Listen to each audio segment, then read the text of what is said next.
கிட்டத்தட்ட பிஜேபி அரசு ஆட்சிக்கு வந்து 10 வருடங்கள் ஆயிடுச்சு. அதற்கு மக்களுடைய நிலைப்பாடு என்னங்கிறத பத்தியும், அண்ணாமலை அவர்கள் தமிழ்நாட்டுல பிஜேபி தலைவரா பொறுப்பேற்றதுக்கு அப்புறமா, பிஜேபி நல்லாவே வளர்ந்திருக்குன்னு பல சைட்ல வந்து கருத்துக்கள் வந்துட்டே இருக்கு.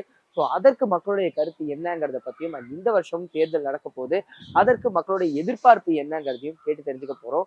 ஸோ நெறைய விஷயங்கள் மக்கள் கிட்ட கேட்டு தெரிஞ்சுக்க வேண்டியது இருக்கு. வாங்க கேட்டு தெரிஞ்சுக்கலாம். இந்த நாடாளுமன்றத்தை உள்ள கம்ப்ளீட்டா சந்தேகமே இல்லாம பிஜேபி தான் ஆட்சி அமைக்கிறது. அதெல்லாம் நோ டவுட். இங்க சத்தன் இந்தியா விட்டுருங்க, நார்த் இந்தியா ஃபுல் இதுல வருது.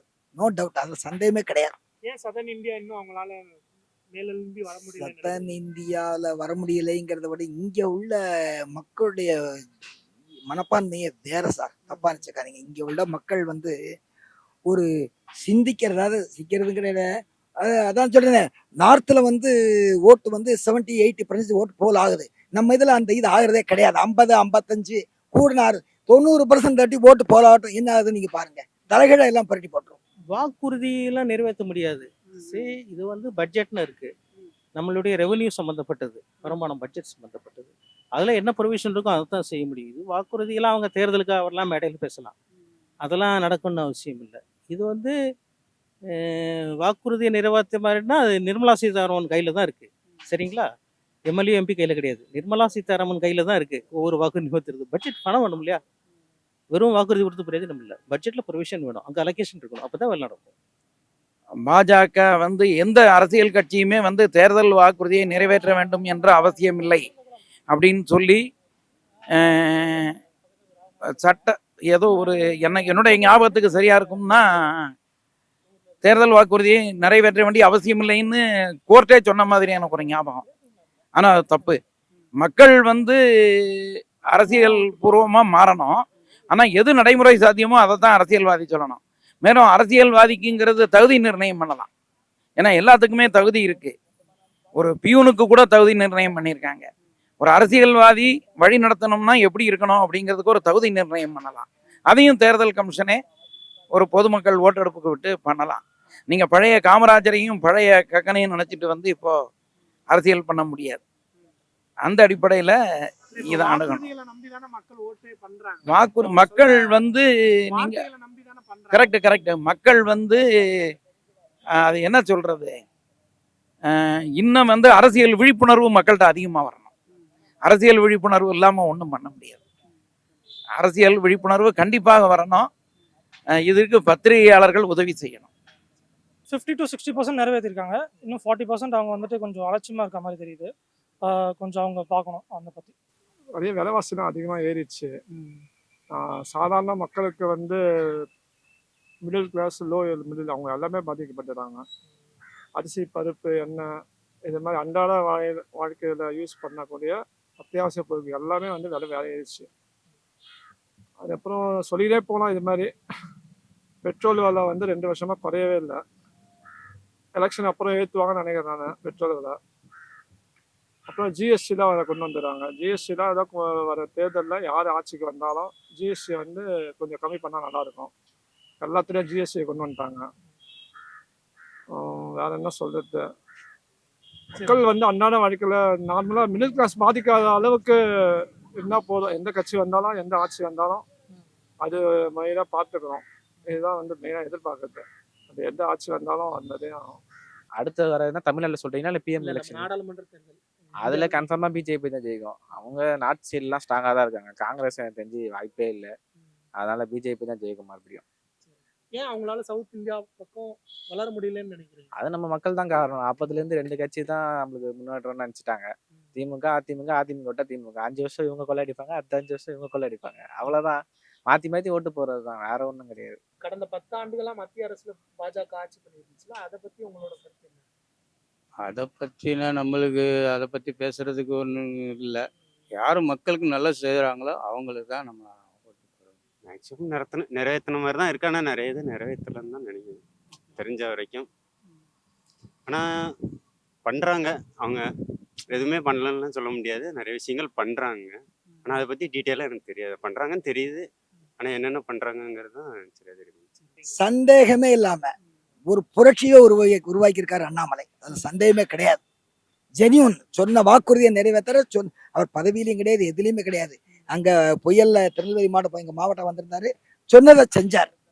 செல்வகுமாரோட வீடு என்னென்ன கட்டி கொடுக்கணும், என்னென்ன செய்யணும், அதெல்லாம் தெளிவாக பண்ணார், பக்காவாக பண்ணார். அதை வந்து எந்த சந்தேகமும் கிடையாது.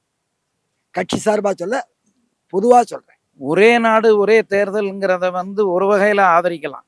என்ன காரணம் அப்படின்னா, தேர்தல் செலவு என்பது குறையுது. தேர்தல் செலவுங்கிறது குறையும் பொழுது அரசியல் கட்சிகள் வந்து அதிகமாக செலவு பண்ண வேண்டாம், அதிகமாக இந்த லஞ்சம் ஊழல்ங்கிறத கொஞ்சம் குறைக்கிறதுக்கு வழி இருக்கும்.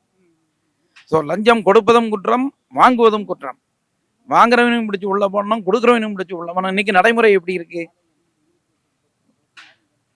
அதில் அந்த மாதிரியான சில விஷயங்கள், சீர்திருத்தங்கள் வேணும். ஒரே நாடு ஒரே தேர்தல் என்பது வந்து தேர்தல் செலவினத்தை குறைக்கும்ங்கிற வகையில் அதை வரவேற்கலாம். அதை ஆதரிக்கிற மூலமா மாநிலங்களோட உரிமை பறிபோகாத. ஏன் மாநிலங்களுடைய உரிமை பறிபோகுது? என்ன ஒரு 2 வருஷம் காத்திருக்கணும், அல்லது 2 வருஷம் சீக்கிரம் முடியும், அவ்வளோதானே. வேற ஒன்றும் அதில் ஒன்றும் புதுசாக ஒன்றும் பெருசாக வந்துட போகிறது இல்லையே. ஒரு லைஃப் வந்து 5 வருஷம், ஒரு வருஷத்துக்கு முன்னாடி வந்துட்டு போகுது தேர்தல், அவ்வளோதானே. அதனால என்னப்போ. ஆனால் எல்லாத்துக்கும் ஒன்று போலங்கிறது ஆயிப்போம்ல. உங்களுக்கு பாதுகாப்புங்கிறதுல வந்து இன்னும் கொஞ்சம் முக்கியத்துவம் கொடுக்கலாம். ஐபிஎஸ்ஸாக இருந்துட்டு இங்கே வந்திருக்காங்க, அரசியலுக்கு வந்திருக்காங்க. ஆனால் அவர் சிவில் சர்வீஸே கிளியர் பண்ணவர், நாலேஜ் இல்லாமல் வந்திருக்க மாட்டார். அதனால் எனக்கு ரொம்ப பிடிக்கும் அவர்னா. முன்ன இருந்த அதாவது பாஜக இருந்தப்போ இப்ப அண்ணாமலை தலைமையில இருக்கிற பாஜகவும் இம்ப்ரூவ்மெண்ட் இருக்கு. கண்டிப்பா. ஆனா இப்போ சோஷியல் மீடியான்னு எடுத்தாலே நம்ம ஸ்க்ரோல் பண்ணாலே கண்டிப்பா அண்ணாமலை சாரை பார்க்க முடியும், ரீல்ஸ்ல பார்க்காம வெளியே வர முடியாது. இம்ப்ரூவ்மெண்ட் கண்டிப்பா இருக்க தான் செய்யுது. ஏன்னா இப்போ அண்ணாமலை சார் வந்ததுக்கு அப்புறம் தான் பாஜகங்கிறது இன்னும் கொஞ்சம் ஒரு அடுத்த கட்டத்துக்கு போன மாதிரி இருக்கு தமிழ்நாட்டில். உண்மையிலே அண்ணாமலை சார் கொஞ்சம் தூக்கி நிறுத்தியிருக்காருன்னு தான் சொல்ல முடியும் தமிழ்நாட்டில். இன்னும் அண்ணாமலையினுடைய பிரயாணம்ங்கிறது சில தாக்கத்தை உண்டு பண்ணியிருக்கு. ஆனால் பாஜக வந்து நம்ம சொன்னதை எந்த அளவுக்கு நிறைவேற்றியிருக்கோங்கிறத மறுபரிசீலனை பண்ணணும். நிறைவேற்றது கண்டிப்பாக முயற்சி பண்ணணும். ஏன்னா கள்ளப்பணத்தை நாங்கள் கைப்பற்றுவோம் அப்படின்னு சொன்னாங்க.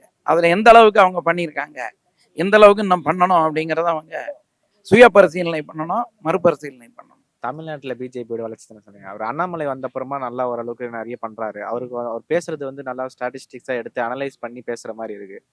அதனால இப்போ முன்ன விட பார்த்தீங்கன்னா தமிழ்நாட்டில் பிஜேபிக்கு ஓட் பர்சன்டேஜ் வந்து கொஞ்சம் இன்க்ரீஸ் ஆகிறது வாய்ப்பு இருக்கு. ஃபர்ஸ்ட் பார்த்தீங்கன்னா ஒரு 3% இருந்துச்சுன்னா இப்போ ஒரு 5-10% பிரிப்பாங்க. ஸோ அந்த மாதிரி இருக்கு. அவங்க வந்து தமிழ்நாட்டில் பொறுத்த வரைக்கும் இப்போதைக்கு கூட்டணி வச்சாதான் அவங்களால ஆட்சி அமைக்க முடியும். அது அதிமுகவா தெரியல. அதிமுக கன்ஃபார்மாக சேர மாட்டாங்க. அதிமுக கூட எனக்கு தெரிஞ்சு சேரது வாய்ப்பு இல்லை. அதனால அவங்களால ஓட்டு பிரிக்க முடியுமே தவிர ஆட்சி இப்போதைக்கு அமைக்க முடியாது. தனிச்சு நின்னாங்கன்னா அமைக்க முடியாது. ஒன்று. ரெண்டாவது, பிஜேபி வந்து முக்கால்வாசி பார்த்தீங்கன்னா நார்த் சைடில் தான் நிறைய பண்ணுற மாதிரி இருக்கு. நம்ம தமிழ்நாட்டு சைடில் பண்ண முடியலையா இல்லை பண்ண விட மாட்டாங்களான்னு தெரியல. ஆனால் பண்ண முடியல, இது வரைக்கும் பண்ணதில்லை. அதே மாதிரி பார்த்தீங்கன்னா ஃபர்ஸ்ட் அவர் வரும்போது பிஎம் மோடி வரும்போது என்ன சொன்னார்னா, நிறைய அக்கௌண்ட்ஸ் ஒரு ஃபேமிலிக்கு வந்து இவ்வளோ அமௌண்ட் போடுவோம் அப்படின்ற மாதிரிலாம் சொன்னார். ஆனால் அது ஒன்றும் நடக்கலை. அது சில ப்ளஸ் அண்ட் மைனஸ் நிறைய. அவர் வந்தப்பறம் பார்த்தீங்கன்னா நிறைய டிஜிட்டல் இந்தியாவாக நிறைய முன்னேறி போகுது. பட் நிறைய மைனஸ் நம்மக்கிட்ட நிறைய தெரியுது, சரிங்களா. ஸோ அதெல்லாம் நிறைய செலவு வீணாக பண்ணுறதெல்லாம் இருக்குது. மற்றபடி நீட்டு கொண்டு வந்தது அதெல்லாம் ஓகே தான். ஸோ இம்ப்ரூவ்மெண்ட் இருக்குங்க. அண்ணாமலை போயிட்டு தான் இருக்கிறாரு. நடைப்பயணமாக வந்து ஒவ்வொரு மாவட்டத்துக்கும் போயிட்டு அவர் பிரச்சாரம் பண்ணிட்டு தான் இருக்கிறாரு. அவர் ரொம்ப ஆர்வம் பண்ணிருக்கிறாரு. எப்படியோ பிஜேபி வந்து இந்த தமிழ்நாடுல வந்து 40 இது வந்து யார் யாரை கூட்டணி விற்க போறாங்கன்றது நமக்கு தெரியாது. அவர் ரொம்ப தீவிரமா இருக்கிறாரு. ஆனால் அது மட்டும் நல்லா தெரியுது. எப்படியோ வருவாங்க, ஒரு 5-10 சீட்டாவது வருவாங்க நான் நினைக்கிறேன்.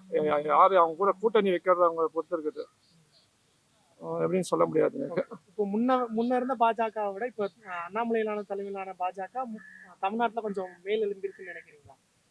மேல் எழும்புதுன்னா தீவிரம் கொஞ்சம் அதிகமாக இருக்குது. கொஞ்சம் நிறைய பேருக்கு தெரிய ஆரம்பிச்சுக்குது. அவர் மோடியை பற்றி பிரச்சாரம் பண்ணிக்கிறாரு சொல்லலாம். அவருடைய நல்லாட்சியை பற்றி அவரை பற்றி நல்லா பேசின்னு வராது. மக்களுக்கு வந்து எல்லாம் விழிப்புணர்வு தான் இருக்கிறாங்க, எல்லாம் நம்பிக்கையோடு தான் இருக்கிறாங்க. பட் யார் வருவாங்க என்ன செய்வாங்க நமக்கு தெரியாது. அது வந்து பொறுத்து இருந்தால் பார்க்கணும்.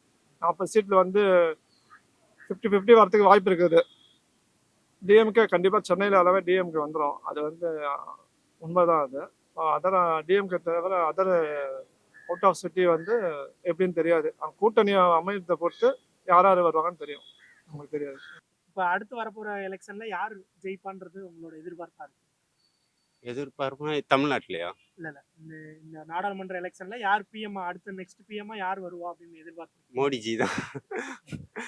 சந்தேகமே வேண்டாம், மோடிஜி தான்.